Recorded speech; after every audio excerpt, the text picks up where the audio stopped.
Welcome to this explainer. Look, if you've ever felt like getting a kid to just pay attention is a totally impossible uphill battle, well, you are definitely in the right place. Today, we're actually jumping right into the science of attention, and we're going to unpack the evidence-based building blocks to dramatically improve a child's focus. Okay, let's dive into this incredibly relatable parent struggle. We all know the scene, right? It's time for homework, maybe dinner, or just a simple reading task, and the endless battles begin. There's the fidgeting, the shifting, the swinging feet, and just a sheer maddening inability to sit still and get the thing done. We so often mistake this restlessness for bad behavior or intentional defiance. But looking at the research, it becomes pretty clear that when a child slumps or bounces off the walls, it's very often just a biological output. Their developing brains are literally being driven by hidden attention robbers in their environment. So let's systematically break down how we can eliminate those robbers, starting from the ground up. All right, building block number 1, physical stability and posture. Now, this might actually surprise you, but posture directly dictates exactly how much cognitive energy a child has left for learning.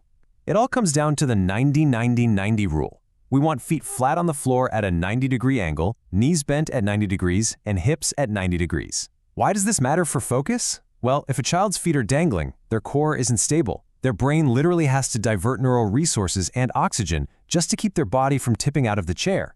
By just using this simple 90-90-90 rule, you provide mechanical equilibrium. You instantly free up the brain's executive networks to actually focus on the cognitive task. And honestly, when furniture simply doesn't fit a child, their focus just shatters. If a desk is too high, a kid has to prop their elbows up and hunch their shoulders. This causes rapid muscle fatigue, which leads to physical discomfort, which completely wrecks their concentration. On the flip side, if the desk is too low, they slump. That slouching actually restricts their diaphragmatic breathing. Less breathing means reduced oxygen flow to the brain, which instantly drains alertness and creates drowsiness. So yeah, proper ergonomics aren't just for office workers, they are absolutely foundational for a child's learning. Moving right along to building block 2, fueling the growing brain. So the brain is a remarkably hungry organ, and the chemical fuel we give a growing prefrontal cortex directly impacts attention. Nutrients like iron and zinc aren't just generally healthy, they directly support the synthesis of neurotransmitters, like dopamine and serotonin, which are absolutely essential for motivation and executive control. Meanwhile, if we look at the concentration robbers, like simple sugars and artificial dyes like red 40 and yellow 5, the research shows they can trigger severe energy crashes and even worsen hyperactivity in some kids. You really want to aim for complex carbohydrates, healthy proteins, and omega-3s to provide a steady, sustained release of brain energy. Oh, and we cannot forget hydration. Did you know that just a tiny 2% drop in hydration measurably reduces cognitive performance? A brain lacking water really struggles to think clearly. This makes a simple glass of water one of the most highly effective, immediate rituals a child can adopt right before starting a tough mental task. Okay, on to building block 3, restoring focus through sleep. Sleep is without a doubt the most vital biological reset button we have, and chronic sleep debt is a massive driver of pediatric inattention. But there is a super fascinating distinction here. While adults tend to slow down and get lethargic when we're tired, sleep-deprived kids often hit this crazy second wind. They present with paradoxical hyperactivity, impulsivity, and emotional volatility. What's happening biologically is that their fatigued nervous system is releasing a flood of cortisol and adrenaline just to stay awake. That stress response completely destroys their executive control and makes focusing practically impossible. To combat this and ensure deep, restorative rest, the research points to a highly effective method called the 10-5-3-2-1 countdown. It structures the evening perfectly.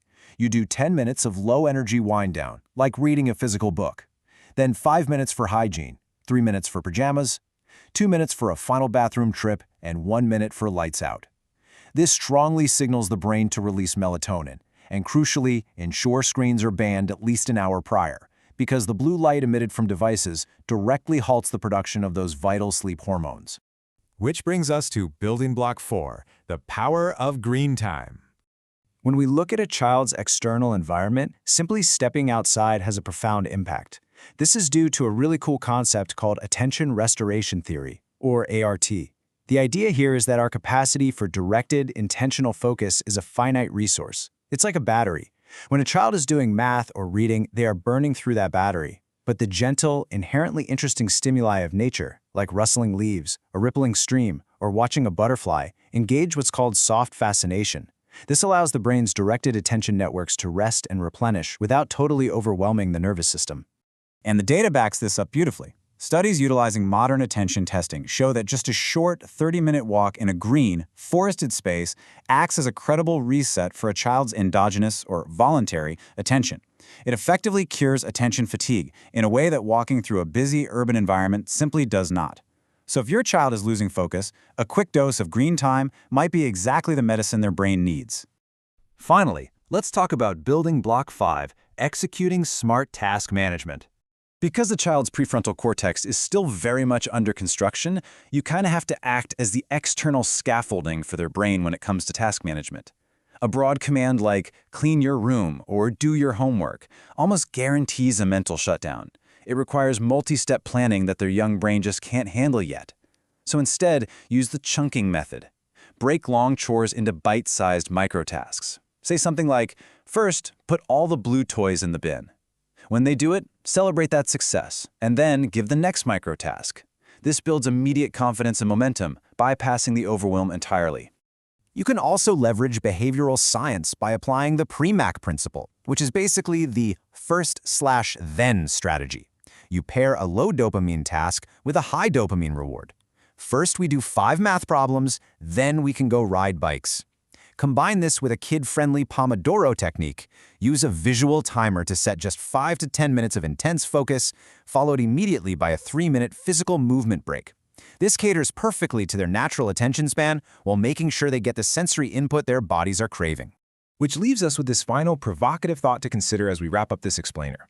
Are we unfairly punishing children for lacking focus, or are we simply failing to design environments that actually match their biological needs?